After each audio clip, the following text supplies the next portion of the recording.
João, capítulo de número 17, versículo de número 3. E a vida eterna é esta, que conheçam a ti, por único Deus verdadeiro, e a Jesus Cristo, a quem enviaste. No Evangelho de João, o apóstolo do amor, ele tem ali o desejo de falar para todo o mundo quem Jesus é. Ele é Deus. E ele dá uma descrição do que é a vida eterna. Nós teremos toda a vida eterna. Nossa vida aqui limitada ao mundo, limitada ao espaço, limitada ao tempo. Nós não somos imortais, mas quando morrermos teremos a vida eterna. E ele define a vida eterna, que nós teremos todo o tempo para conhecer o verdadeiro Deus. Por que o verdadeiro Deus? Porque há muitos falsos deuses, a quem o homem se prostra, a quem o homem adora de forma errada por não conhecer. Em várias culturas arrodeadas por todo o mundo, o homem ele tem essa necessidade de adorar, de se expressar. Ele olha para o céu e a Bíblia diz: os céus declaram a glória de Deus. E ele não entende que este é o Deus que criou os céus e a terra. Logo no começo da Bíblia, a Bíblia vai nos dizer: Deus criou os céus e a terra. Que informação maravilhosa! É este Deus a qual nós servimos, o Deus que criou todas as coisas, o Deus que criou a natureza, o Deus que dá sabedoria ao homem, o Deus que criou o homem, o Deus que criou o animal, o Deus que criou o rio, o Deus que criou os astros, as estrelas, o sol. E muitos homens adoram a criação de Deus e não o Deus que criou todas as coisas. Como o homem é interessante, porque ele não vai logo no Criador e adora ao Criador, mas ele cria ali uma imagem, ele cria ali uma história para preencher esta necessidade que existe naturalmente dentro de si, em busca de um Deus, em busca de alguém que criou todas as coisas. O homem sempre procurando respostas, onde nós podemos encontrar todas elas na sua palavra, na Bíblia. Deus, vamos dentro das nossas limitações, falar sobre Deus, este Criador. Deus, ele é grandioso demais para que possamos compreendê-lo plenamente, dentro das nossas limitações. A nossa mente que não consegue raciocinar o sobrenatural. Nós estamos em um espaço natural. Para compreender o sobrenatural, nós precisamos que ele se revele para nós, que ele facilite a nossa compreensão, nos dando sabedoria divina para entender quem ele é. Ele não teve nenhum princípio e não tem nenhum fim. Nós nascemos, nós morremos, mas Deus não teve um nascimento. Ele é desde sempre. Ele não depende do tempo como nós dependemos. Não há nenhum lugar onde a sua presença não seja sentida, pois ele é onipresente. Ele está aqui no Brasil, mas ele também está na China, também está na Índia, também está no Afeganistão, em todos os lugares do mundo. ele está presente, pois ele é onipresente. A Bíblia faz a seguinte pergunta no livro de Jó, capítulo de número 11, versículo de número 7. Você consegue esquadrinhar os mistérios de Deus? Você consegue sondar os limites do Todo-Poderoso? Pois ele não tem limites, ele é todo-poderoso. Deus habita no céu e ele reina sobre toda a terra, como diz Isaías, capítulo de número 66, versículo de número 1. Isto é o que diz o Senhor: o céu é o meu trono e a terra é o escabelo dos meus pés. Salmo, capítulo 47, versículo 8. Deus reina sobre as nações. Deus está assentado sobre o seu trono santo. É do céu que ele rege, que ele tem o domínio de todas as coisas, como Isaías o viu assentado no alto e sublime trono. É de lá que está o trono dele, que ele rege toda a terra. Mas há uma curiosidade nisso. Não é lá que ele mora. Ele tem que se apequenar para poder caber no céu. E como nós sabemos disso? Porque logo no começo da Bíblia, a Bíblia vai nos orientar, vai nos passar uma informação. Deus criou os céus e a terra. Ora, se não existia o céu ainda, então onde Deus estava? Se foi ele quem criou. Então, se ele criou, ele é muito maior do que aquilo que ele criou. Ele é superior. Ele tem que se apequenar para caber no céu. Como ele teve que se apequenar mais ainda para vir à terra através de Jesus Cristo. Que maravilha! Quão grande é o Deus a qual nós servimos e nós adoramos, o adoramos.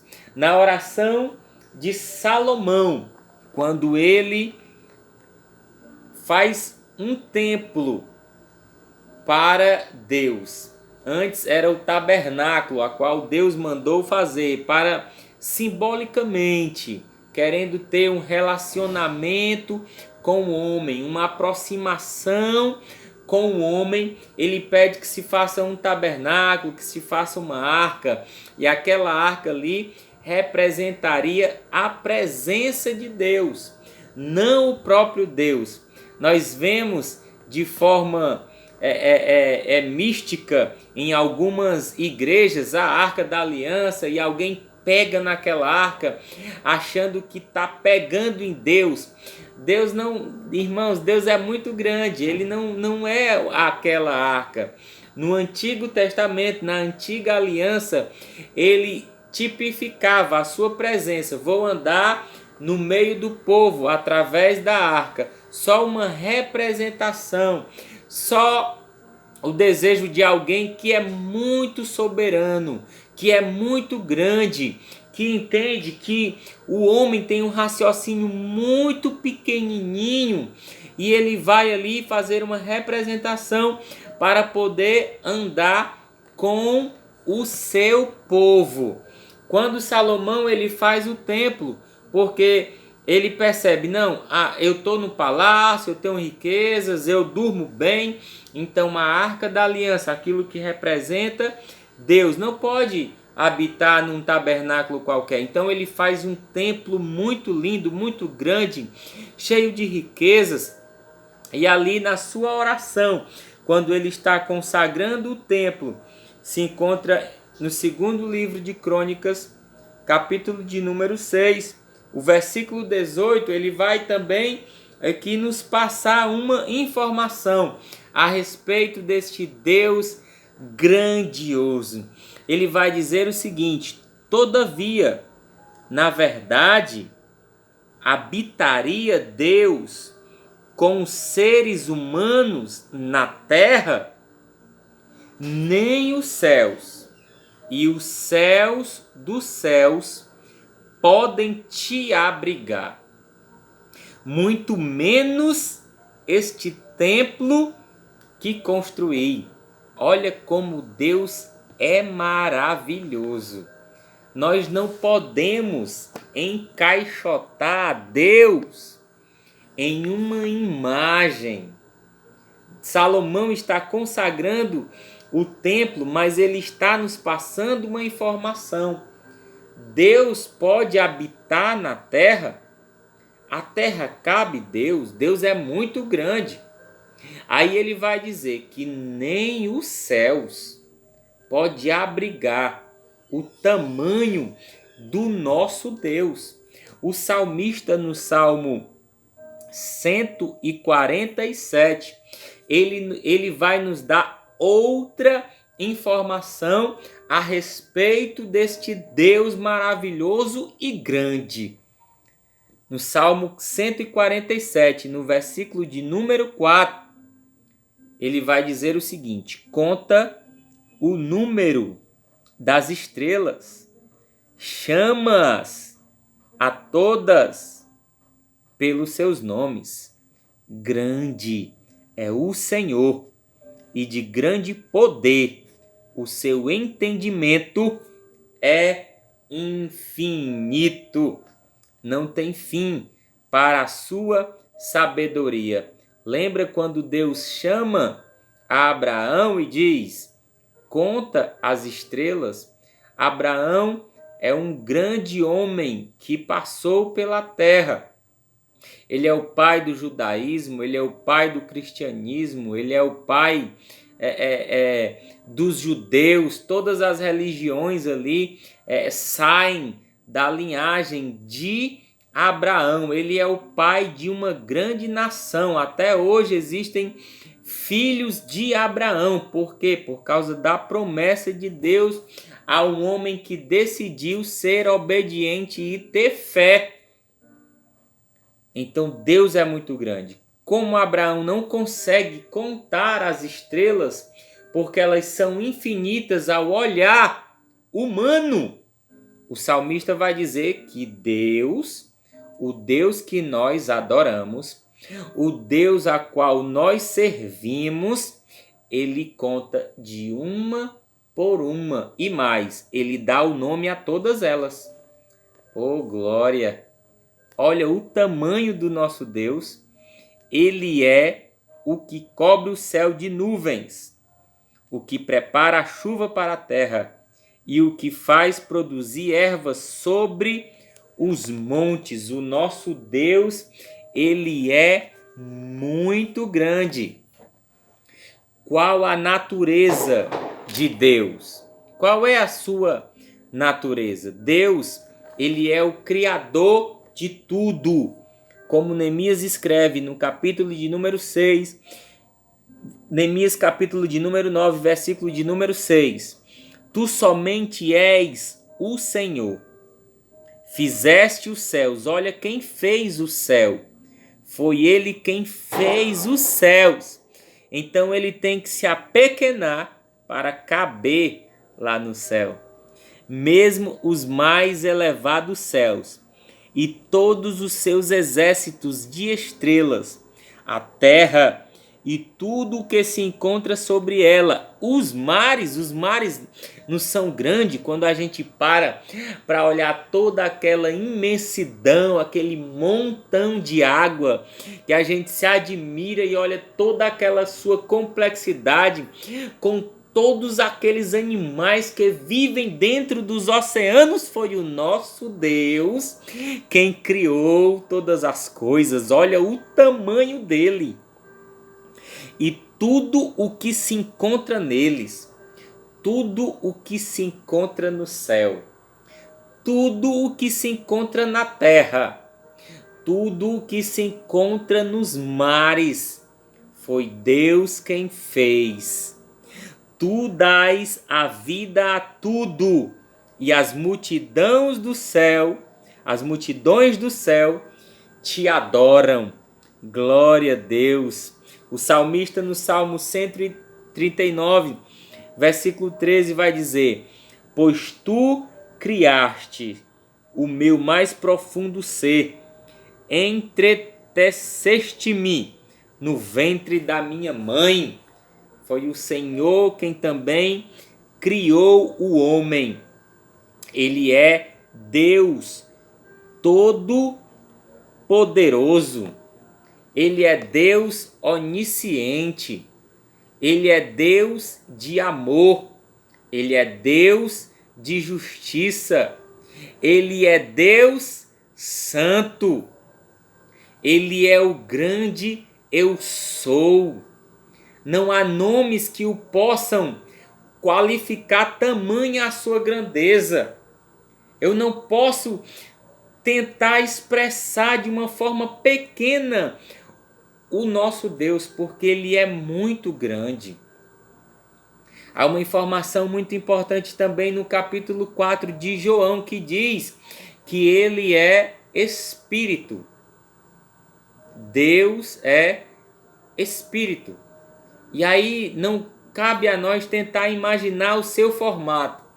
A Bíblia muitas vezes fala da mão de Deus, do olho de Deus, do ouvido de Deus, das costas de Deus, dos seus pés. Mas Ele é Espírito e nós sabemos que Ele não tem o que nós temos. Ele não é como nós somos. Ele é Espírito. Ele está em todos os lugares. Ele é onipresente, Ele é onipotente. Ele é onisciente, Ele é Deus Santo. Deus é uma pessoa que você pode conhecer.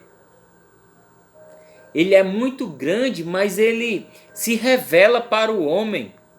É difícil de entender, de tentar encaixotar Deus em alguma qualidade, porque Ele é muito grande.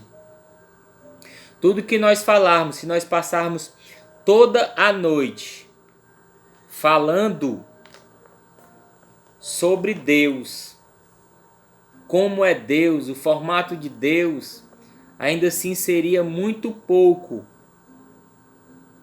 porque não tem como apequenar Deus em palavras. Não tem como diminuir Deus com as nossas palavras. Ele é muito grande, mas nós podemos conhecê-lo. Nós podemos nos aproximar dele. Ele é um Pai amoroso, que fez todas as coisas. E quando Ele faz o homem, que Ele cria o homem, Ele diz, é muito bom. Ou seja, Ele dá um destaque para a criação do homem. E Ele busca a todo tempo ter esse relacionamento com o homem, mesmo ele sendo muito grande, gigante. Deus não cabe num templo, Deus não cabe só numa igreja, Deus não cabe só num coração de uma pessoa, de um ser. Deus não é só meu, Deus é nosso. Ele é nosso, Ele é para todos. Glória a Deus. Nós somos criatura sua, propriedade sua. Nós fomos chamados para adorá-lo. Ele é um ser que pode ser adorado pela sua criatura. Então, todos os povos da terra não precisam de atalhos para adorar a natureza, adorar o que foi criado por ele. Ele dá um destaque para o homem e ele diz, muito bom, foi muito bom quando eu criei o homem, dando esse destaque de superioridade para o homem em relação à natureza. E por que o homem adora rio, adora sol, adora animal, adora uma imagem feita por ele mesmo? Quando nós podemos ir diretamente a Ele para adorar. E aí eu quero encerrar falando um texto bem conhecido de Josué em relação à obediência a Deus, à adoração a Deus. Ele diz o seguinte: escolham hoje quem vocês servirão, os deuses feitos por mãos de homens, a natureza que foi criada por Deus, que é inferior a você, criatura de Deus, homem, mulher, a quem serviram seus pais, que estavam além do rio, ou os deuses dos amorreus, em cuja terra vocês estão habitando. Escolham hoje, agora, na hora que você estiver assistindo esse vídeo, a quem você quer adorar, a quem você quer investir o seu tempo, a sua adoração, o seu coração, a quem você quer servir. Aí eu concluo com as palavras de Josué: quanto a mim e a minha família, glória a Deus, e a minha casa, nós serviremos, nós adoraremos a Ele, que criou todas as coisas. Que Deus te abençoe em nome de Jesus. Faça uma escolha. Adore ao Deus que criou todas as coisas em nome de Jesus.